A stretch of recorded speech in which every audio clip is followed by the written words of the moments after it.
아직도 세계 사망 원인 1위가 이 중풍병이라고 하더라고요. 몸속에 있는 혈관이 막히고 혈관이 터지는데 그거 어떻게 막을 수가 있겠습니까? 중풍병이 참 어렵죠. 안타까운 것은 이 병이 찾아오면 마음과 몸이 따로 논다라는 거예요. 우리 뇌에서 명령하는 대로 몸이 움직여주지 않아요. 마비가 되어서 심하면 말이 어눌할 정도가 아니라 말도 못하고 또 누워 있어야 되는 그런 심각한 질병입니다. 자, 예수님께서 어느 날 가버나움에 가셨는데 거기에 중풍병자가 있었습니다. 그때 그 사람들이 중풍병자 한 사람을 네 사람에게 메고서 예수님께 옵니다. 그런데 이미 예수님이 오셨다라는 소문이 퍼져서 얼마나 사람들이 많이 몰려와 있었는지 문 앞까지도 사람들이 다 들어차 있었습니다. 그러니 예수님께 나올 수가 없는 겁니다. 예수님께 이 사람을 데리고 가야 되는데 가까이 갈 수가 없는 겁니다. 난감하던 그때 누군가 한 사람이 방법을 찾아냈습니다. 그 방법이라는 것이 참 어처구니 없습니다. 그 사람을 지붕으로 올려서 지붕을 뜯고 구멍을 내고 그 중풍병자가 누운 침상을 달아내리자라는 방법을 생각해낸 겁니다. 여러분, 참 어처구니 없고 당황스러운 방법 아니겠습니까? 아니, 어떻게 남의 집 지붕을 뚫고 구멍을 냅니까? 여러분이 집 주인이라면 그것을 용납하시겠습니까? 우리는 중풍병자가 누군지 구체적으로 모릅니다. 그의 신분이 어떤 사람인지, 그가 권력이 있었는지 부가 있었는지 잘 모릅니다. 그러나 그가 대단한 부와 권력을 가졌다라고 해도 이런 일을 행하는 것은 정말 쉽지 않은 일입니다. 아니, 지붕을 뚫고 구멍을 내다가 또 그 침상을 내리다가 안전사고가 나면 그 누가 책임집니까? 사람이 다치고 큰 문제라도 생기게 된다면 여러분, 얼마나 어려운 일이 벌어지는 것입니까? 하지만 그 모든 위험에도 불구하고 결국 지붕을 뚫고요, 그 침상을 내립니다. 그것을 실행에 옮깁니다. 여러분, 이 사실을 통해서 우리는 중요한 사실을 하나 발견할 수 있는데 이 사람들의 마음이 진심이었다라는 겁니다. 진심이었다. 여러분, 중풍병자가 그렇게 하자고 했다면 그 사람 마음속에 있는 하나님을 향한 간절함이 진심이고 또 그 부모 보호자가 그렇게 하고자 했다면 그 사람 그 보호자의 마음에 예수님을 향한 그 간절함이 진심이었고 또 메고 간 사람들이 그렇게 하자고 했다면 그들 마음속에 주님을 향한 간절함이 진심이었다라는 거예요. 그리고 그 진심이 통했다라는 것입니다. 여러분, 주님이 그 진심을 보셨습니다. 오늘 5절에 보면 이런 말씀이 있지 않습니까? 예수께서 그들의 믿음을 보시고 라고 했습니다. 저는 이 말씀이 이렇게 들립니다. 주님이 그들의 진심을 보시고 그들의 진심을 보셨다라는 거예요. 그리고 그 진심이 통했다라는 것입니다. 그래서 그 중풍병자에게 이렇게 말씀을 하시지 않았습니까? 5절에 작은 자야 내 죄의 사함을 받았느니라.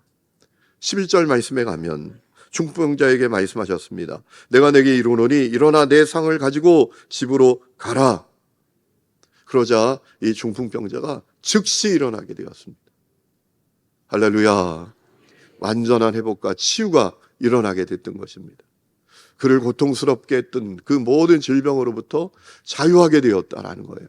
해방되었다라는 것입니다. 여러분, 오늘 이 새벽에도 그 역사가 있기를 주의 이름으로 축원합니다. 오늘 이 새벽에 기도하다가 묶인 것이 풀리기를 원합니다. 굳은 것이 풀어지기를 원합니다. 막힌 것이 열리기를 바랍니다. 약해진 것이 강해지는 역사가 있기를 축원합니다. 여러분, 오늘 말씀을 읽으면서 주님이 우리에게 주시는 엄중한 메시지가 있습니다. 진심이 중요하다. 진심이 통한다. 그러니 너 진심 가져야 한다. 예수님께서 우리 진심을 보신다라는 얘기입니다. 자, 그렇다면 여러분에게 진심이 있으십니까? 주님을 향한 진심.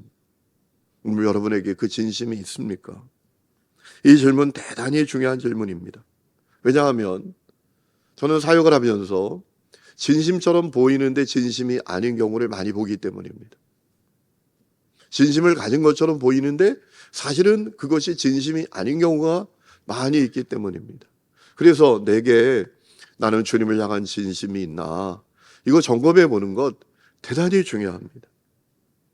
여러분, 예수님께서 이 중풍병자에게 네 죄의 사함을 받았다라고 하시니까 그 자리에 있던 어떤 사람들이 되게 불편해합니다. 서기관들입니다.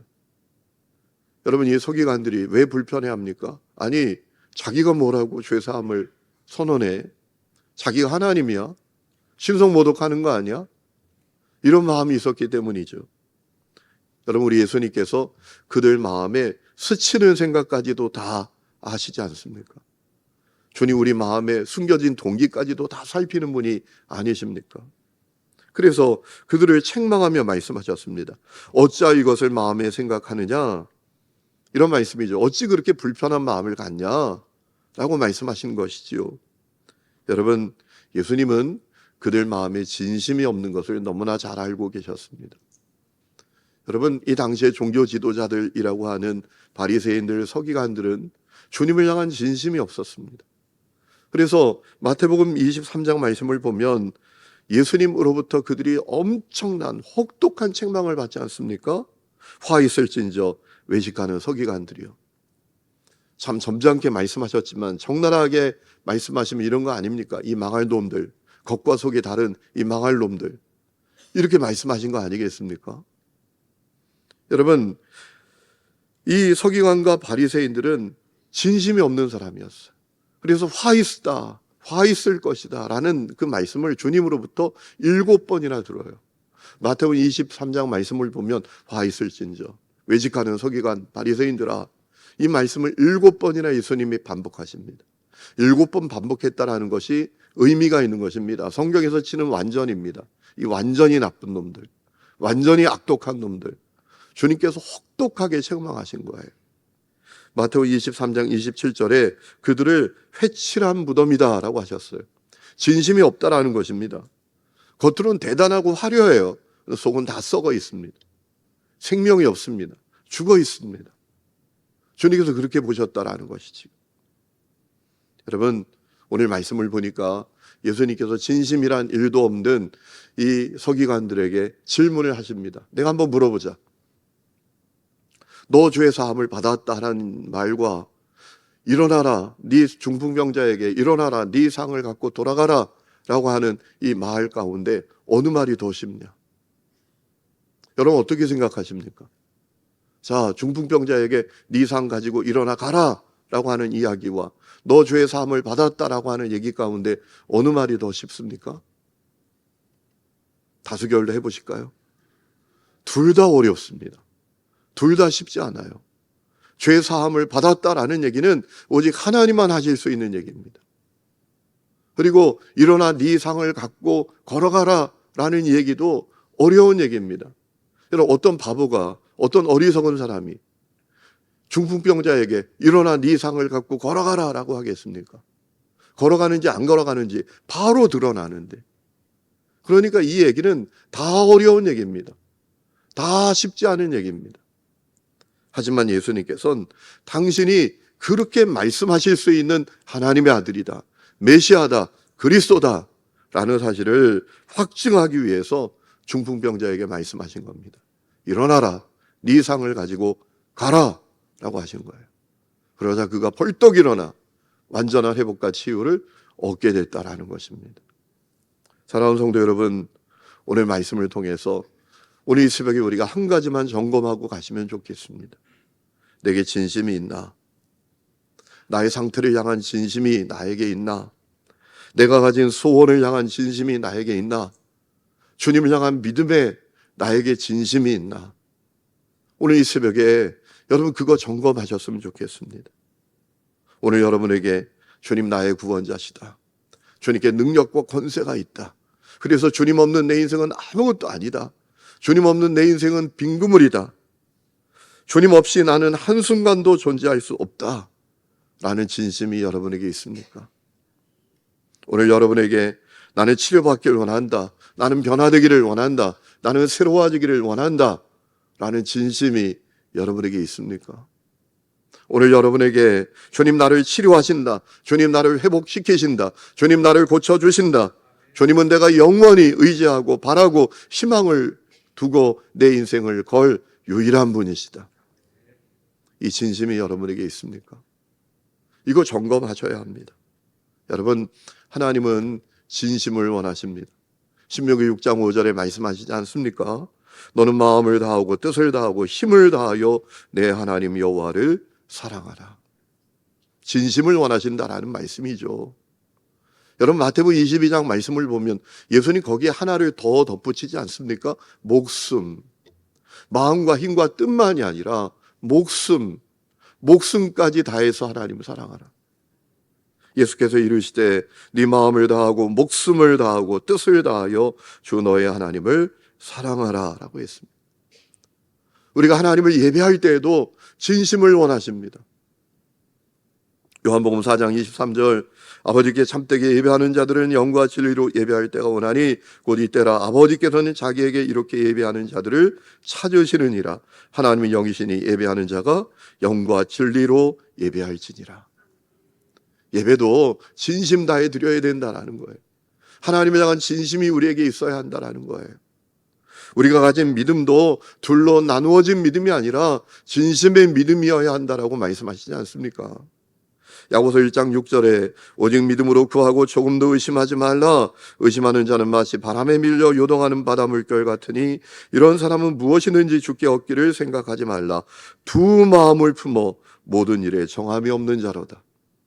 주님을 향한 우리의 믿음도 진심이어야 한다는 거예요. 나뉘어지지 않는 믿음, 진심의 믿음이어야 한다는 거예요. 여러분, 아나니아와 삽비라가 왜 비극적인 인생이 되었습니까? 주님을 향한 그들의 믿음이 진심이 아닙니다. 여러분, 초대교회 공동체는 하나님을 정말 믿는 공동체였습니다. 그래서 그들은 아낌없이 주님을 위해서 드리고요, 누가 어려우면, 성도들이 어려우면 자기의 것을 팔아서 다 나눕니다. 다 그러고 사니까, 다 그렇게 하니까 아나니아와 삽비라도 그걸 좀 따라합니다. 밭을 팔았습니다. 땅을 팔았습니다. 자, 드리려고 했는데 팔고 나니까 아까운 거예요. 그래서 속이지 않습니까? 일부를 속이고 일부를 드리면서 여기 다 있습니다. 하나님 왜 그걸 모르시겠습니까? 그 자리에서 그들은 죽고 말았습니다. 여러분, 이 사건은 초대교회의 엄청난 경종의 사건이었습니다. 하나님 진심을 원하신다. 진심을 원하신다. 제가 첫 목회를 할 때 정혁연 집사님이라는 분이 계셨는데요. 그 남편이 알코올 중독자입니다. 제가 한번 말씀드린 것 같은데, 이분이 멀쩡하게 지내다가 술을 한번 입에 대면 일주일, 2주일, 3주, 길게는 막 2달까지 술만 마십니다. 참 신기한 건 사람이 술만 먹고 살아요. 밥은 한 톨도 안 먹고 술만 먹고도 살아요. 거기에 칼로리가 있으니까 그런 것 같아요. 막 일이 산더미처럼 농사일이 쌓이고 가족들이 다 고통을 받는데도 이분이 꿈쩍하지 않아요. 그냥 술에 빠지면 그냥 술에 잠겨 있어요. 아무도 못 말려요. 그 상태가 정말 심각해지면 그 부인 집사님이 저에게 도움을 요청하십니다. 그래서 제가 짐을 싸서 그 집으로 가요. 그 남편이 신기하게도요, 누구 얘기도 안 듣는데 제 얘기는 들어요. 술이 떨어지면 술 사러 가는데요, 그건 누구도 못 막는데 제가 가지 마세요. 그러면 제 얘기는 들어요. 제가 그 집에 가서 그분이 거처하는 방에 함께 지내는 거예요. 화장실을 갈 때도 어디 가세요? 화장실 가요. 진짜예요? 그러면 제가 그 집에 가서 한 1주, 2주 있으면 정신을 차려요. 그렇게 평생 사는 거예요, 그분이. 제가 이제 그 교회 사역하다가 떠났습니다. 얼마 후에 안타까운 소식을 들었어요. 그 남편이 갑자기 세상을 떠났대요. 이유가 있대요. 여러분, 술을 그렇게 먹으니까 장기가 다 흐물흐물해진 거예요.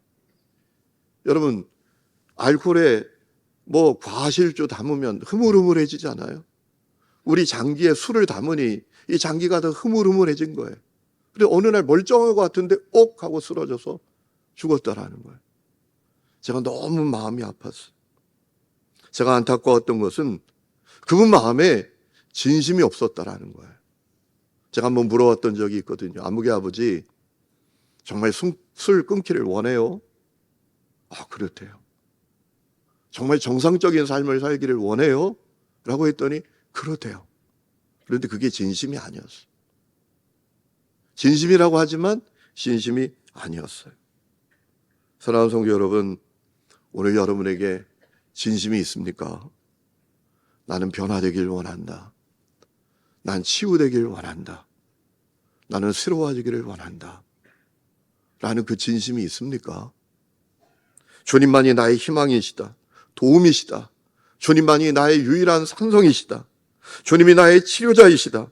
주님이 나를 변화시키신다. 주님이 나를 치료하신다. 그래서 나는 주님만 바라보고 주님께 희망 두고 주님께 기도한다. 라는 이 진심이 여러분에게 있습니까? 그러면 기도하시기를 축원합니다. 응답해 주실 때까지 기도하십시오. 어떤 방해가 있어도 어떤 장애물이 있어도 여러분 기도의 자리에 머물러서 주를 바라고 주를 구하고 부르짖어 기도하시기를 축원합니다. 주님의 행하시는 놀라운 역사가 여러분의 삶에 있게 될 것입니다.